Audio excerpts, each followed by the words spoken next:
Hello, screenwriters, and welcome to Writing for Screens, the screenwriting step-by-step project, episode 238.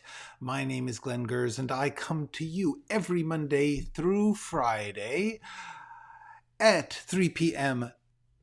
Pacific Standard Time, if I can make it, to let you look over my shoulder, share my screen as I write a script. And I do this in order to teach a part of screenwriting that I feel is undertaught, which is the process, the day-to-day, line-by-line work of getting your thoughts and ideas into a form, getting it in an outline, getting it into a draft, rewriting it, making it a piece of work. Doesn't have to be any particular kind of script. I'm just saying the process of getting a script written is something that it's good to show. People don't seem to explain that. They just talk about how to make a great script, but not what it takes to make a script.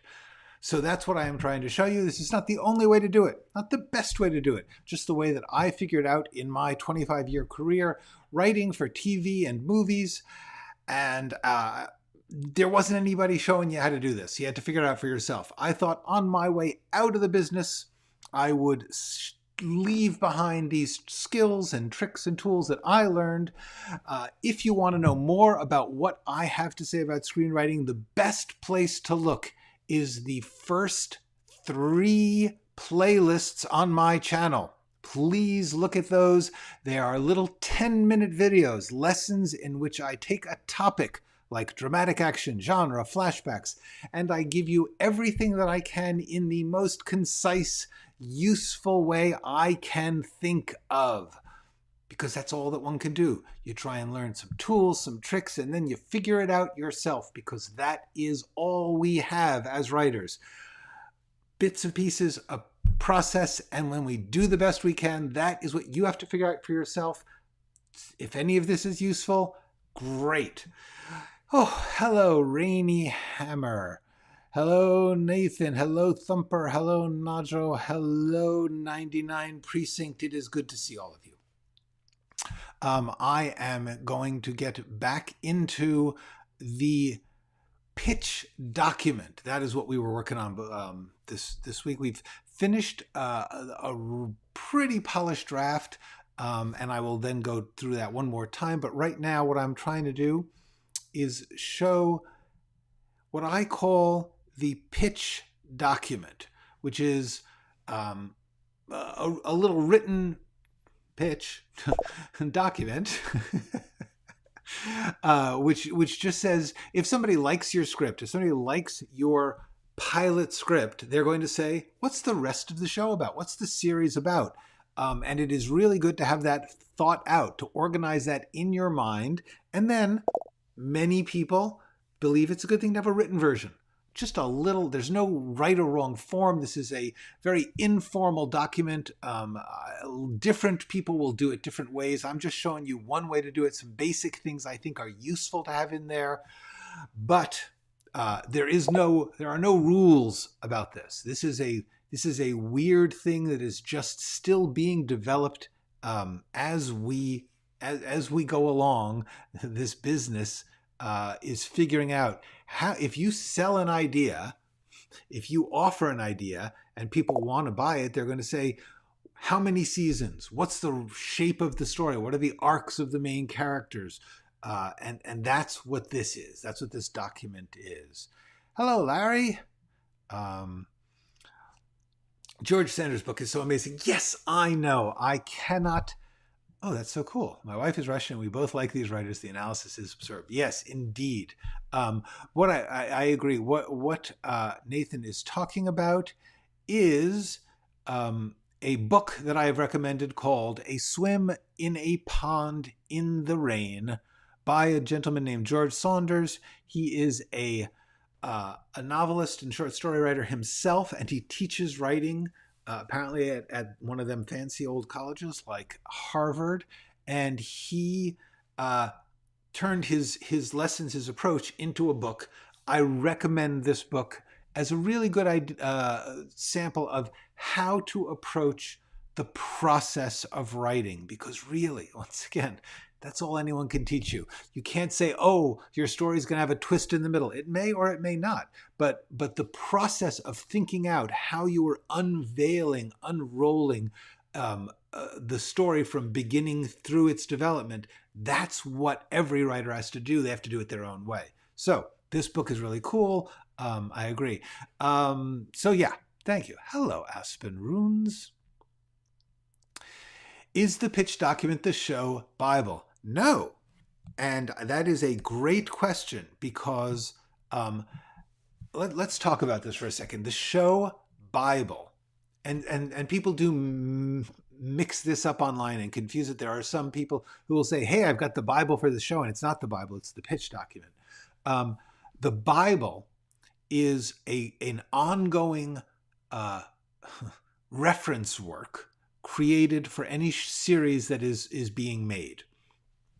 And what it is it's the canon, the factual knowledge base of that world, of that series. So for instance, if you're doing a sitcom and in one episode you make a joke, oh, remember when we went on our honeymoon? That was crazy. We're the only ones who went on a honeymoon to a junk, a dump in the Mississippi River. That's got to be consistent through the rest of the series, so they have somebody put it down in the Bible of that world, of that series. This couple went to their honeymoon at a junk dump in the middle of the Mississippi River. Now, if they ever talk about their honeymoon again, that's what they have to talk about.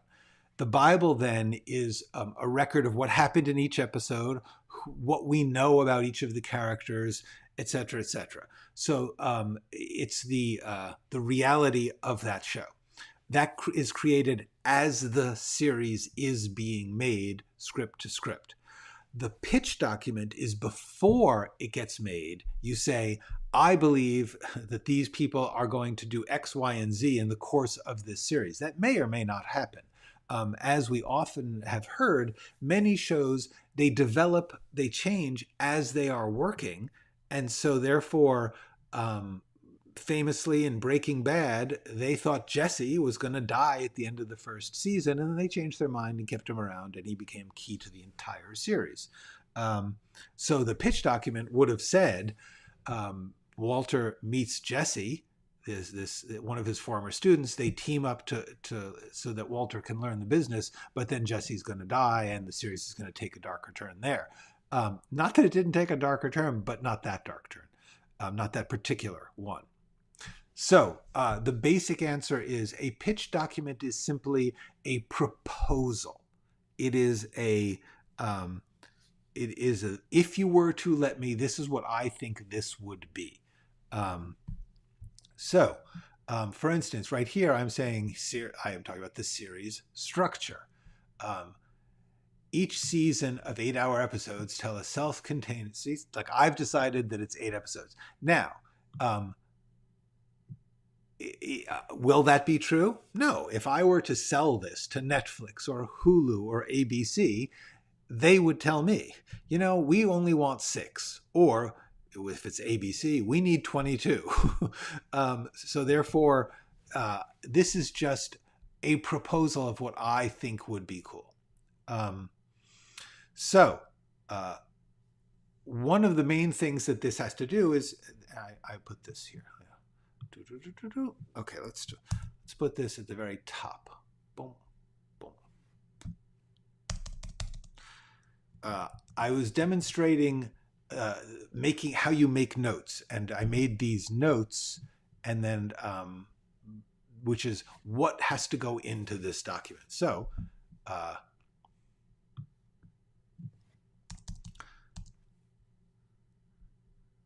there we go. So these are some things. This is a checklist of things I need to make sure I get into this. But the first thing that this needs to be, before we get into that, is going to be, I need to decide before I write this proposal, what the end of the series is going to be. What's the story? I have not actually figured that out yet. I had some ideas when I started, but that was a year ago that I started writing this pilot. And in the course of it, I've had a lot of new thoughts. So I have to now go into my, what I was working on before was my series overview and my series outline, which was things that might possibly happen, to see what I already thought of this, because I've gotten to the question of, I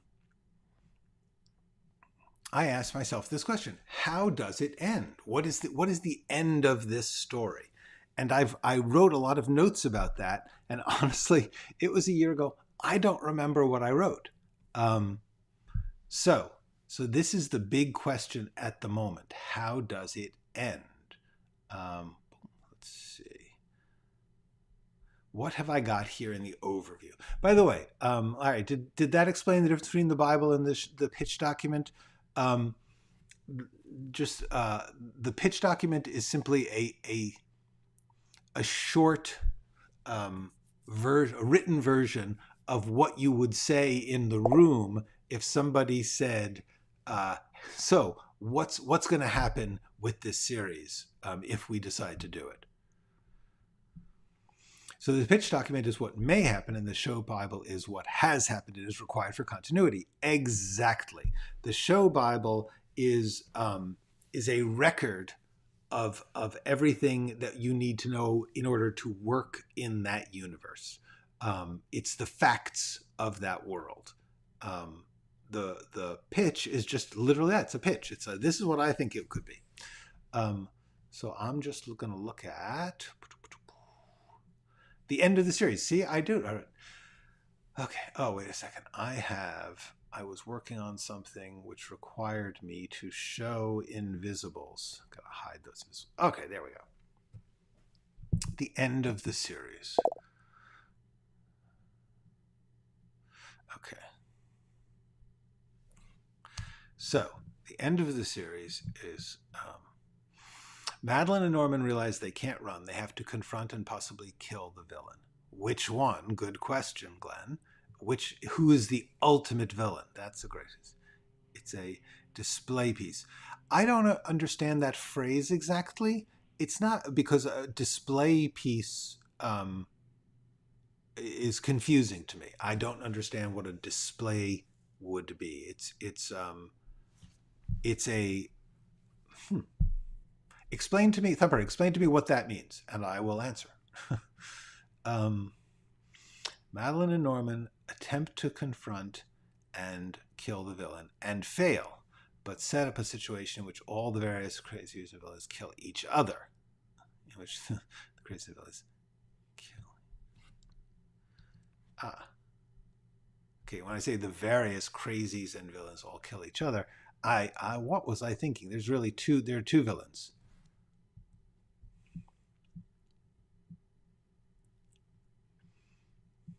Okay, so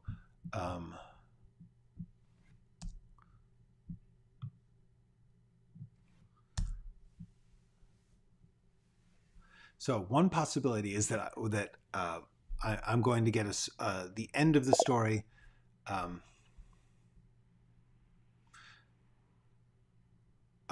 I still don't understand what would have to look like the document,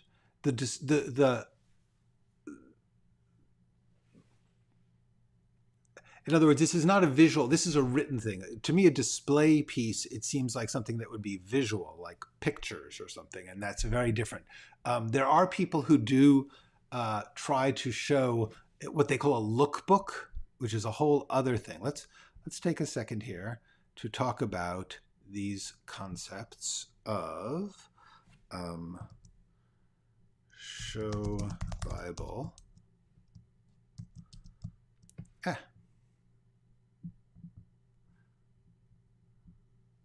Show Bible,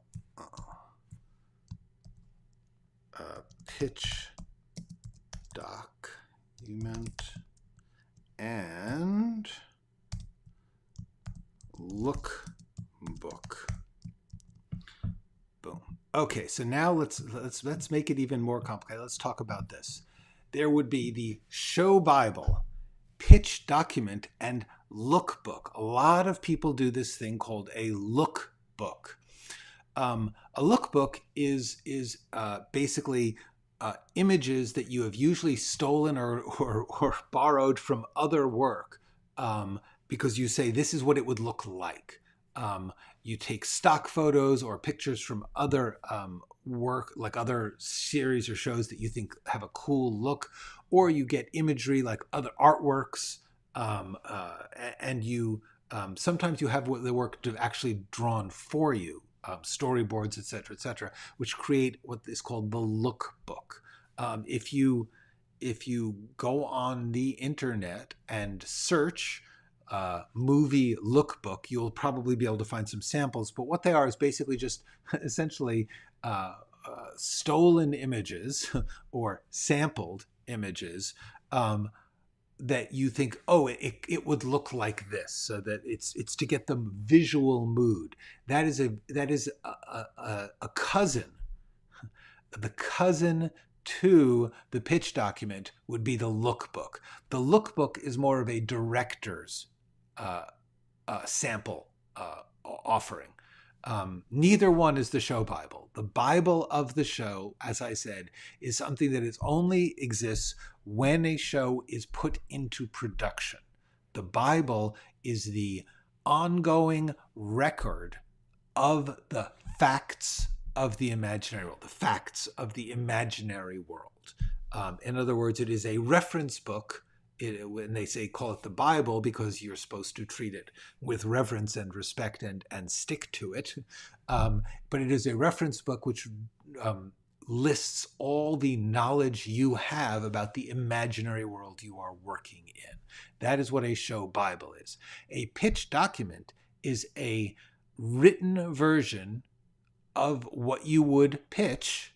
Pitch meaning to try to sell someone, to give them an example of what it would be like if it were to be bought. If it were to be bought. A pitch is a sales pitch. That's what it's short for. Sales pitch, meaning let me convince you to pay for this thing that doesn't exist yet, which is the series.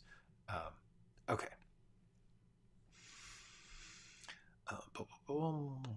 And that's why, Thumper, I'm a little confused about display piece, because display suggests putting something on a show, and as such, it sort of is in conflict to me with what I think of as a script or a written document, which is not something you would display, because you can't look at a script and see its contents. So I'm confused. The show Bible the other day, yes, no, the show Bible, and this is a problem, is that if you look up, if you go on the internet, you search, like, can I see show Bibles? There's actually a lot of them are out there on the internet. People have sort of borrowed from various production offices the Bible and put it out there. The tricky thing is that sometimes they call it the show Bible, but it's really the proposal, because there are also some show proposals out there on the internet, which you can find.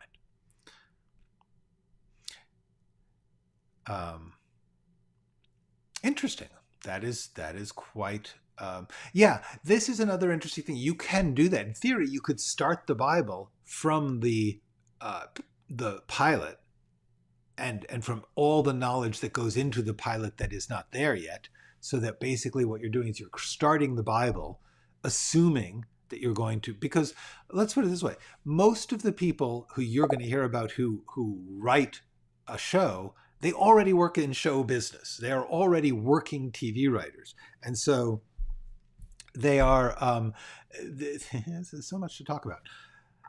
Most, the business, the art of writing TV shows is exclusively done by people who are in the business of doing TV shows. In other words, until very recently, no one would write a TV show unprofessionally, non-professionally. No one would write an amateur TV script. The only reason to do that would be if you were trying to get into the business of doing it. TV shows, movie scripts even, are only valid, basically, as a step in production, and production is only done by large companies with tens of millions of dollars. Now, there has recently become a concept of doing DIY or low budget or indie series that you could do on the internet. That's only in the past couple of years, maybe 5-10 years tops that anyone did a web series. So before that, if you were going to write a series, it was going to be a TV series, which means it had to be done by a TV company. There were only a handful of those. And the only people who would do that kind of scripting would be hired to do so by one of those companies. So the only people who would be writing scripts for TV shows were already working in the TV business. Now we have a situation where people who want to be in the TV business or people who just like TV are starting to try and write scripts. That means that you are trying to learn a business when you're not in the business, and the forms of the business are exclusively operating for the business, so that they don't, there is no amateur TV writing. And all these things that you hear about were done by people who are like, yeah, I already know, I've already worked for a company, and I think I have a pretty good job of selling this show. And when I sell it, I would like to have the Bible already going. And I think it might be impressive to the company that they would read the pilot and they would say, so tell me more about this series. Like, hey, I started the Bible. That's cool. If you are into doing that as a non-professional, I think it's sort of cool. But I am saying you have to recognize that none of this is stuff that would be something you can present to an audience. That's the main thing about TV. The only audience for your writing are professionals working in the business of producing. And that's who I'm thinking of writing this for. Okay. So I have got some theories on the end of the show. Boop, boop. Okay. So this is the story this is my summary of the story. If I just had to say, this is the story of two people who are trying to get out of the mess they have been forced into. So the actions that they are taking are, first they try reporting to the police. That doesn't work, so they try solving it. Then that gets too messed up by crazies, so they try escaping. And finally, they are forced to confront/kill.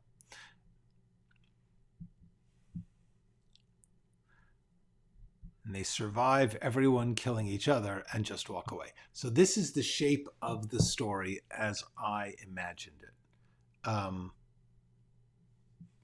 That's actually kind of neat. I kind of like that. Is that okay? Is it okay? Because here's the thing. The formula, the Hollywood formula would be that they have to kill. You're in a story about killing, and therefore the conclusion of a story of killing in Hollywood is either arrest or killing. If you are trying to suggest a world of law and order, you would, not the show Law and Order, just a world in which there is order, in which laws apply, you would say the proper way to handle crime is arrest, trial, imprisonment, ideally.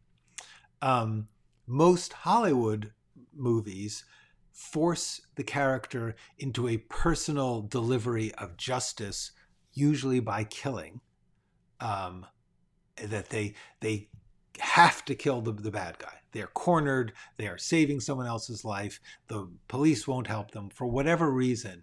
It is unusual the number of amateur killers that are created by Hollywood stories about crime. So the question is, do I want to stick to that convention or defy it.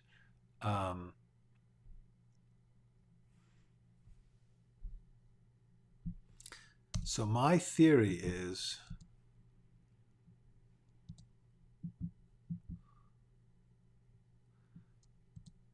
and this is pretty good, managed to survive and leave. So,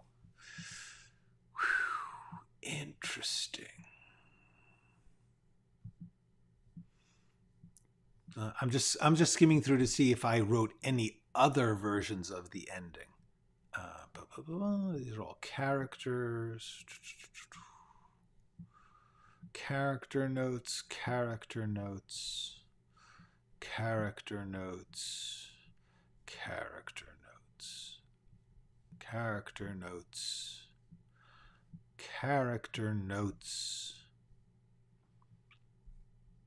By the way, no problem at all. I like the idea that I can ask you if I don't understand what you mean. Okay. So this was the pilot major moves. By major moves, I mean the big steps of the story. Once again, I cannot emphasize enough that what I am saying is not some formula that you need to fit into, that you do not need to do what I am doing, that there is no universally agreed upon definition of pitch document or major moves or story steps or any of these things I'm saying. They're simply how I conceive of the process of writing. I tend to have in my mind this concept which I call the major moves. I stole that from the movie Color of Money.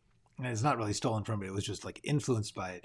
There's a line in which Paul Newman's character, Fast Eddie Felson, he's trying to explain what he does. He's trying to teach Tom Cruise's character, Vincent, how to become an expert pool player, a hustler. And he says, you have to be a student of human moves. Student of human moves. And I like that student of human moves thing. And so when I was trying to figure out how to think of a story, I thought, well, there's these human moves. There are these moves, these movements, these sections of story. And since then, it's just stuck in my head that a story can be broken down into sort of big sections. They're not acts, like they're just, this is a hunk o story. And I call them the major moves. Right. So, but that would not, this is no longer true. Boom, let's delete it. Okay, themes. That's lovely, but it's not. Okay, so no. Excuse me. The ending. The only ending I have right now is either they're going to have to kill somebody or they're going to have to survive, and I'm just scrolling until I get back to this part with the ending. So this is the story.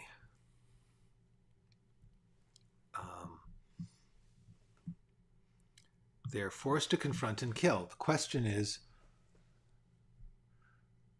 it going to be okay if at the end they don't kill? I like it. I like it. I've done it before in some other stories I've written. Is it a cop-out to say your heroes are going to not be the ones who decisively save the day? I believe the heroic action is not killing. And I believe that that survival in a brutal situation is victory. You know what? Why not? Why not? Yes. So this is the story. So I just had to figure out a way to phrase this.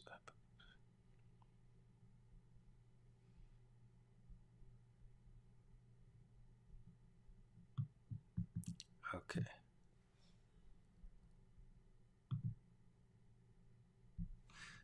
Okay, so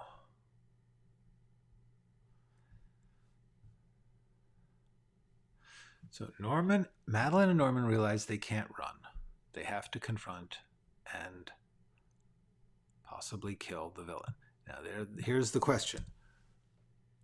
Who is the villain they believe they have to confront? Is it Xena? Do they know it's Xena? Or, because what I've got here is I've got a twist, Deacons has become convinced that these people have to be eliminated. So he is killing them. But Xena is the one who started it. Okay.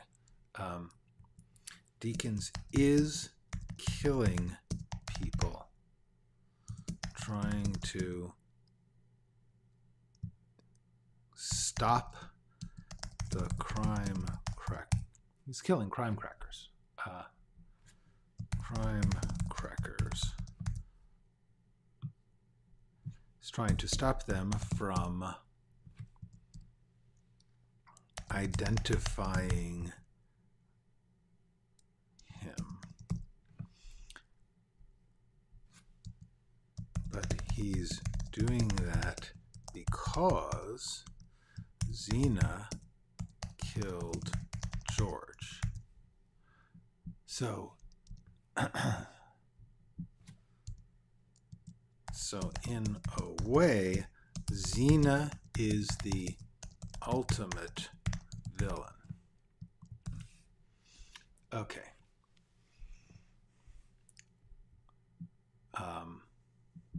Is any of this making sense to anybody? Are we understanding what I am doing here and why?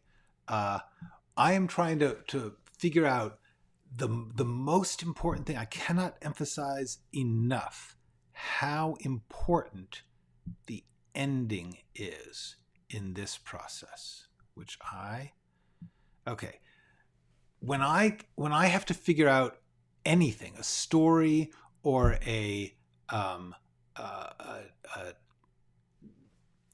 even a line, I go back to these questions. Who is it about? What do they want? Why can't they get it? What do they do about that? Why does that work? And how does it end? And if I don't know how it ends, the other questions actually are not going to be entirely answerable, the middle ones. Because how it ends determines what this story is about. This story is about Madeline and Norman. That's who it's about. What they want is to get out of this horrific situation that they have been dragged into by their emotional attachments to people. Madeline by her emotional attachment to George, and Norman by his to her. So because they cared, they have become involved in a group of people who are provoking murderers to murder more foolishly.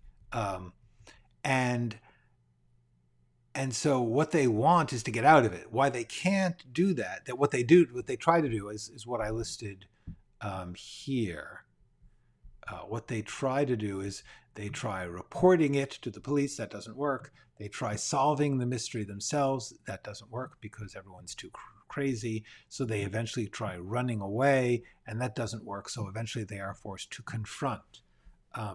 That's what they try to do.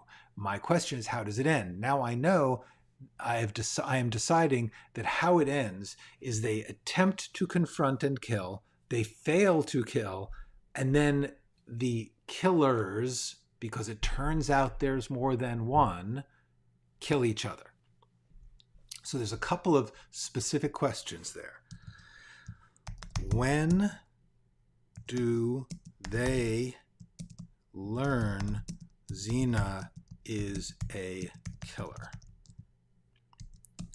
Seems like it has to be during the attempt to confront Deacons. Failure to confront Deacons, right. And that's then the question is, how do Xena and Deacons kill each other? Okay, so those are the big questions. The ideal answer is to get the killer to out themselves to the authorities. Yes, that would be absolutely ideal. That would be good. Okay, just momentarily. Hi, Brian. Great little icon there. Hi, Brian. Just found George Saunders' ongoing extension to Swim on Substack called Story Club with George Saunders. Yes, looks like an interesting place to spend time. I agree that would be an interesting place, and I agree that you should all check it out. I believe I briefly did too. I just don't have time to read all the stuff I want to read. But yes, Story Club with George Saunders. If you like the writing lessons that I have passed on from this guy George Saunders, thank you, Brian. That is excellent. Good to know. Thumper. So the ideal answer is to get the killer to out themselves to the authority. That is an ideal answer if you are trying to avoid violence. The point is, for me, that I believe in reckoning with violence here, you kind of don't want to stir up the pot of violence and then end up dodging it in the finale, but you also don't want to force your main characters to be violent. It's a tricky issue in any entertainment about violence. And truthfully, this is one of those things where you get into a complex situation because there are the companies that will produce this have their own rules about that. They don't have official rules, but they have their own feelings about, like, it seems like an anticlimax if somebody doesn't have to kill the villain. And others will be like, oh no, that's good. We don't want violence. So I believe that you sort of have to just take your stand for what you believe. What I believe is, in this story, it is important that they're because it's sort of I've actually am trying to make it kind of a twist on the entertainment of violence. I do want it to end with these killers being destroyed, hoist on their own petard, destroyed by their own model of behavior. What I don't want is for Madeline and Norman to have to do it.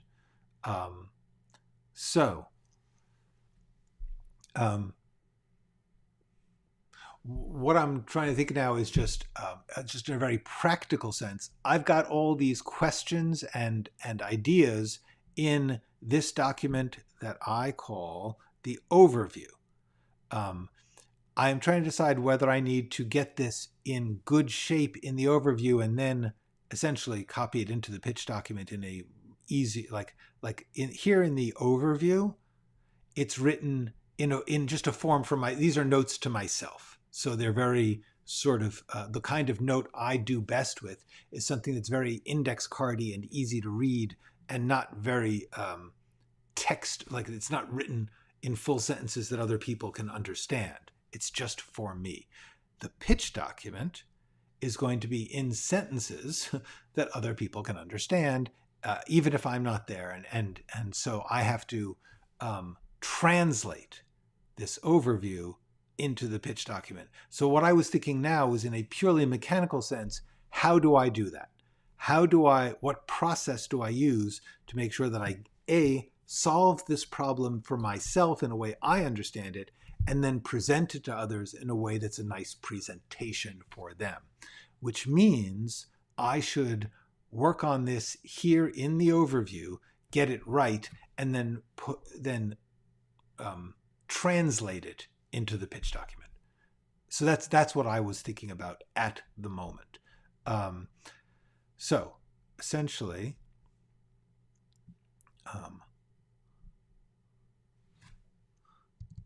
I've got here a simple question of, what is the story?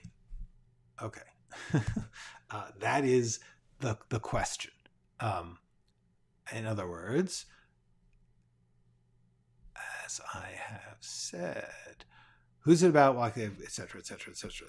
That is how I define for myself what is the story. So I think I'm going to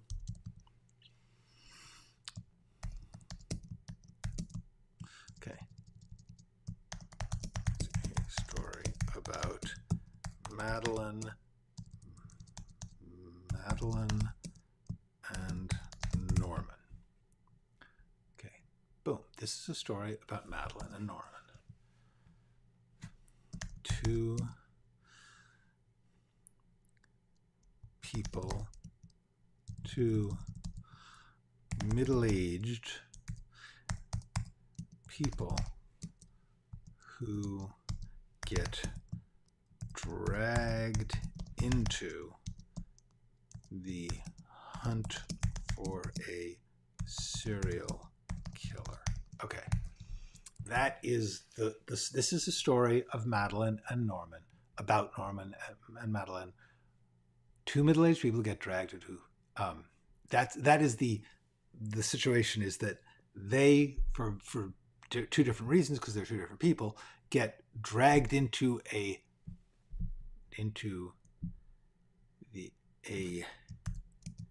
very dangerous hunt for a serial killer. Okay. All right, this is good. This is what the story is about. Like if you said, what's the story about, Glenn? As people will ask you, they'll say, what's that about? It's a story about two middle-aged people who fall in love when they get dragged into, who fall in love when they get dragged into the hunt. A very dangerous hunt for a serial killer. Okay. So this is, if somebody said to me, what's this about? I like to have a one-sentence version, and there's many, many versions. But this is, for me, the one that because it personifies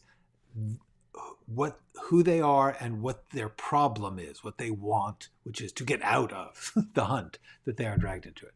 Implied, if someone gets dragged into a very dangerous hunt for a serial killer, implied is, I want to get out of that. To me, that's, and like I said, this is my note. This is my process.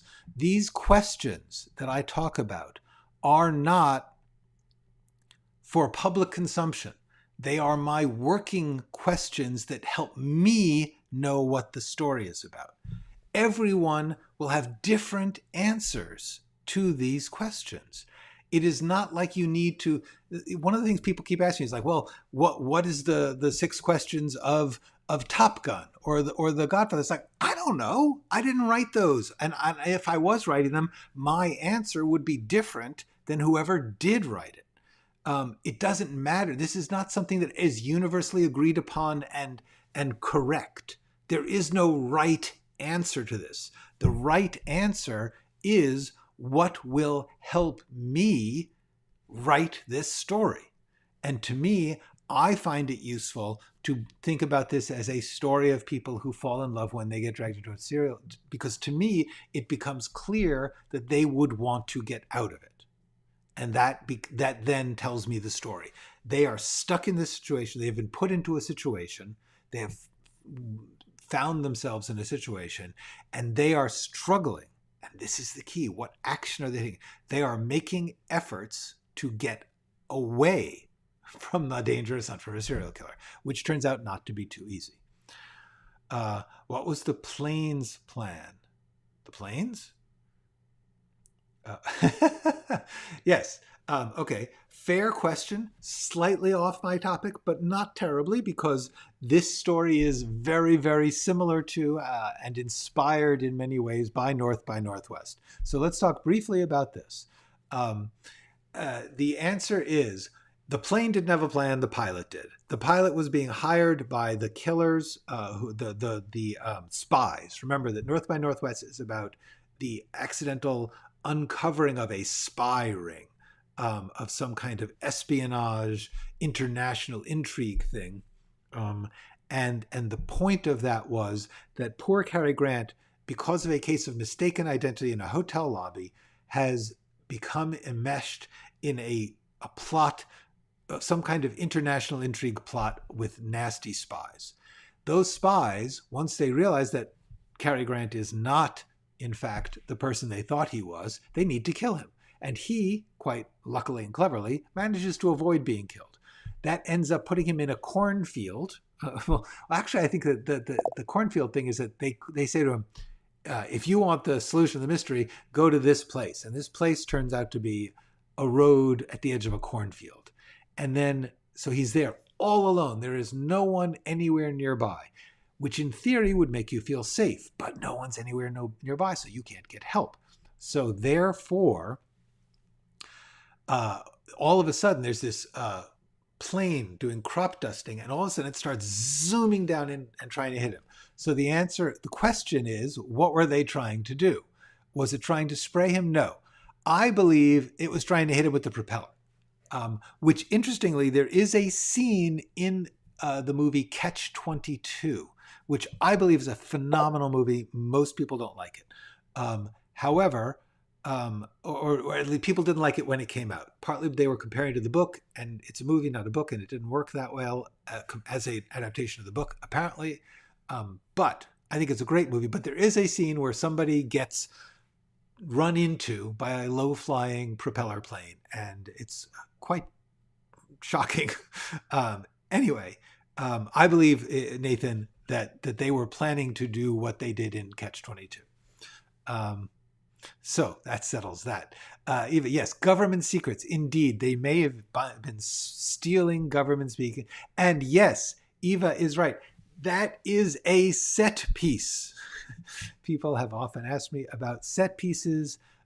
Set pieces, which I describe in this video, set pieces, are unique, heightened sequences which deliver what is promised by the genre. In the case of North by Northwest, it's a romantic comedy. Well, it's a romantic comedy thriller. It's not really a comedy. It's a romantic thriller. It's a story about an innocent man dragged into nefarious circumstances, and he has to get out. It happens to be quite funny a lot of the time, but it's not really a comedy. So what you're looking for there are set pieces in which the particular thrills of this twist on the genre, which is there's an innocent guy. There's a guy. This is not a story about spy versus spy. It's about innocent guy versus spy. And so therefore, the set pieces in North by Northwest tend to be about somebody who is not expert in thriller stuff having to do thriller stuff. And the cornfield sequence is a good example of that, because it's something where things become menacing in an inappropriate, bizarre, kind of funny way. So yeah, that is indeed a set piece, and a very particular set piece, because it does do the thing that North by Northwest is trying to do in a heightened way. In other words, when you watch a set piece sequence like the cornfield sequence in North by Northwest, what you are seeing is, oh, this is scary, dangerous. What is our hero going to do? At the same time, it's striking. It's like, wow, we've got ourselves out into this situation, and until this situation is resolved, nothing else matters. And it's visually distinctive, and it's unusual and original. Those are all the things that this movie is promising. It's saying, if you come to this movie, you will see a bunch of things where an ordinary guy has to do extraordinary things in sequences that are kind of a little weird, but at the same time, very thrilling and scary. It's an old movie. You may not be thrilled or scared by it, but it's kind of cool in its old movie way. So yeah, so there we go. But Nathan has correctly pointed out that in defining my story as a two middle-aged people who fall in love when they get dragged into a dangerous hunt for a serial killer is very much in the vein of North by Northwest, which is about two middle-aged people who fall in love when they get dragged into a murderous espionage plot. No, it's not, because this is just a sentence. And it's also, this is just, once again, this is for me. This is just for me. When I get into pitching to other people, I will define those people much better. But this is just for me. And what I need to know is, and these are very good questions, no. I mean, it would if that was what everything that happens. Once again, this is for me.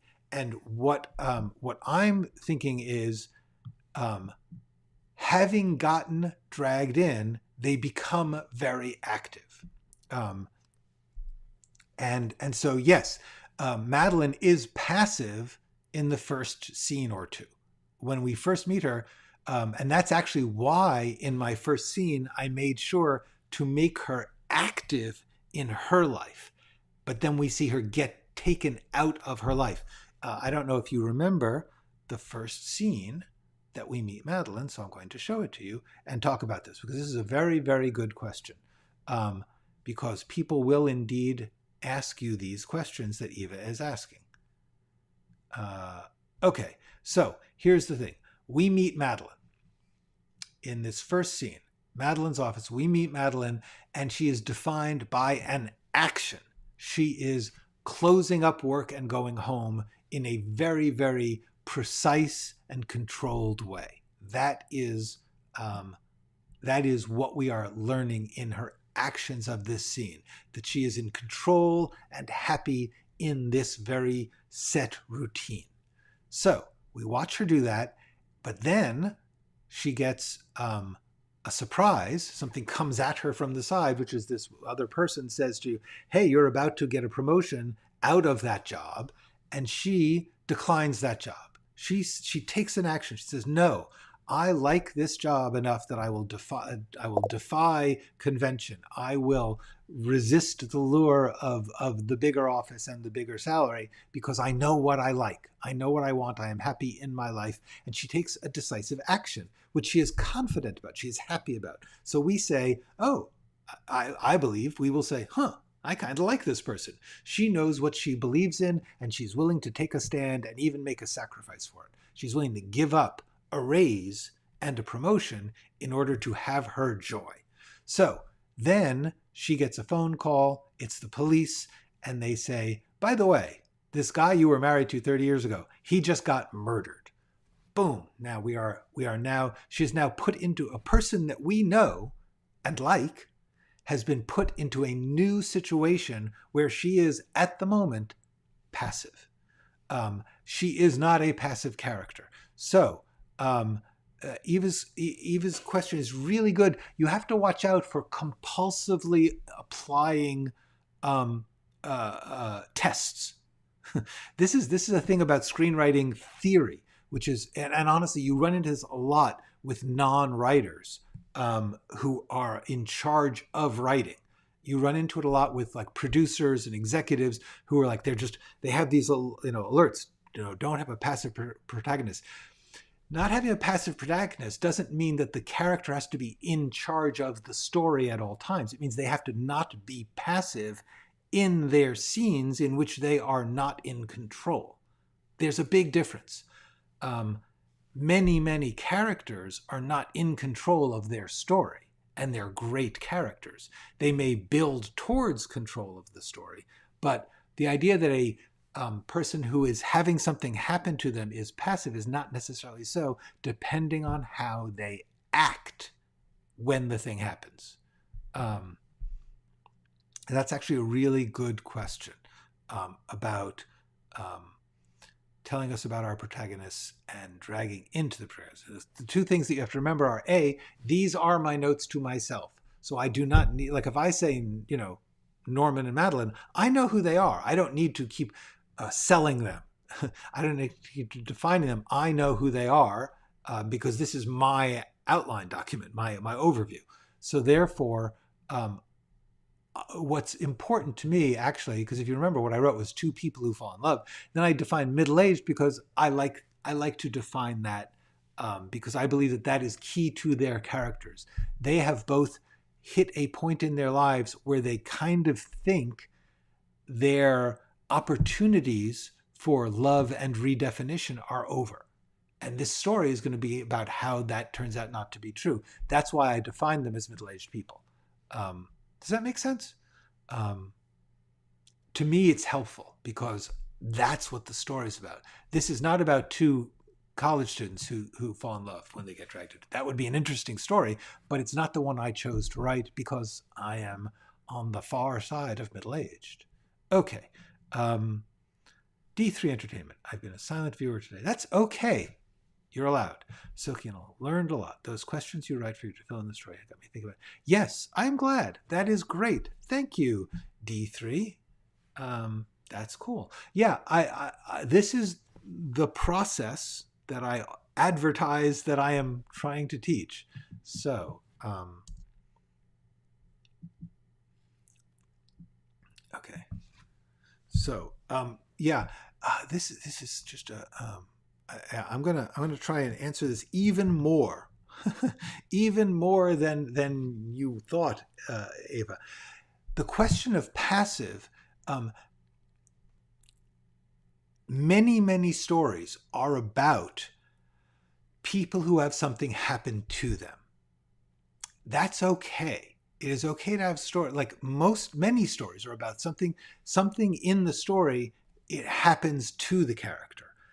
The story is what they do when this thing happens. Now, sometimes the thing can happen is like, oh, they find a sword and a stone and they pull it out and now they're the chosen king. Cool.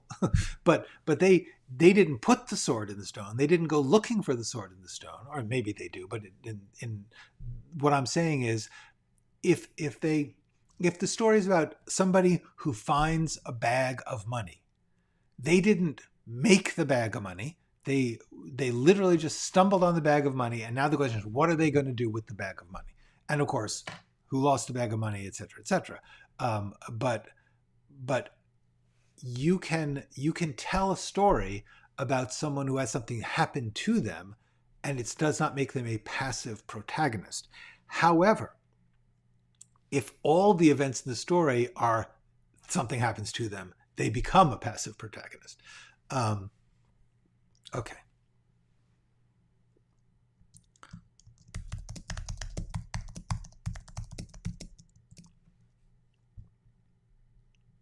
Boom.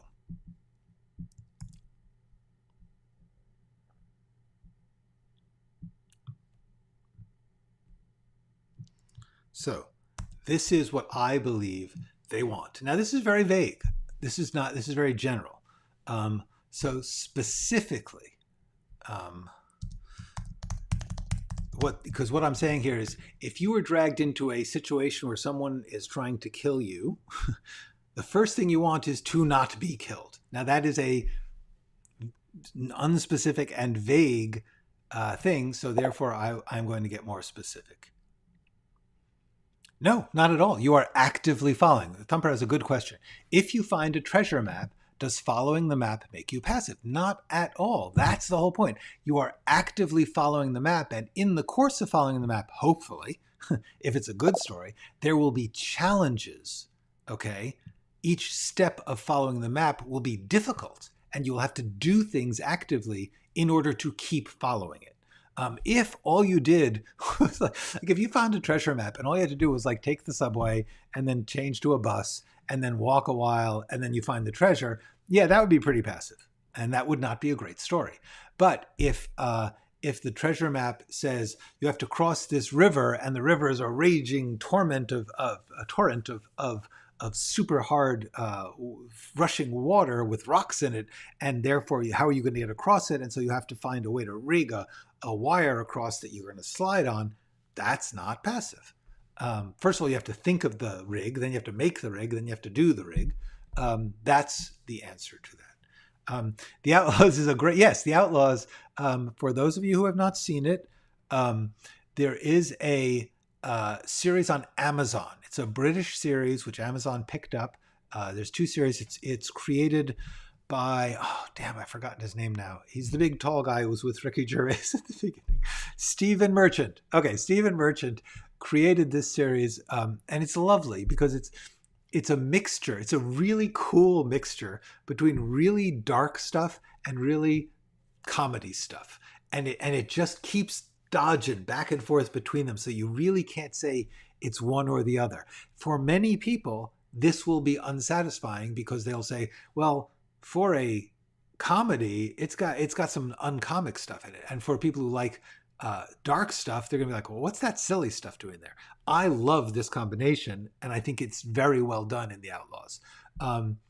The Outlaws. The premise of the Outlaws is it's in a small city in England where apparently Stephen Merchant actually grew up, and it is a handful, 6 people, I believe, handful of people who each have been sentenced to community service in this city for various crimes. And one of the fun things is, as you go through the episodes, you learn what brought them to this, which defines their character.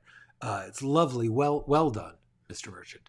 And in each case, it's not what it seems. It doesn't, like their crime and the causes of their crime and the meaning of their crime are far more complex than the immediate version of that crime would seem to make them. I'm trying not to spoil anything. These 6 people are their community services every afternoon or every couple of days or whatever it is. They have to go to this community center, which has become a wreck from disuse and vandalism, and they have to clean it out. While they are cleaning it out, they discover a big bag of a lot of money. However, there is more to it because that bag of money did not get there randomly. And so part of the story is who among them put it there and what happens when others among them find it. And so it's a great bag of money series in many ways. And I do heartily endorse it. Although, like I said, not everyone will like it. A lot of people will find the mixture of comedy and crime story unsatisfying to both divisions. I like the mix. I like the blend. Okay. Well, I've gone quite a bit over my hour. I'm going to do a little more here because we're in it. We're in it to win it. Specifically, what steps do they have to take to get to live? What steps do they have to take to live? And that actually, there, that then they try,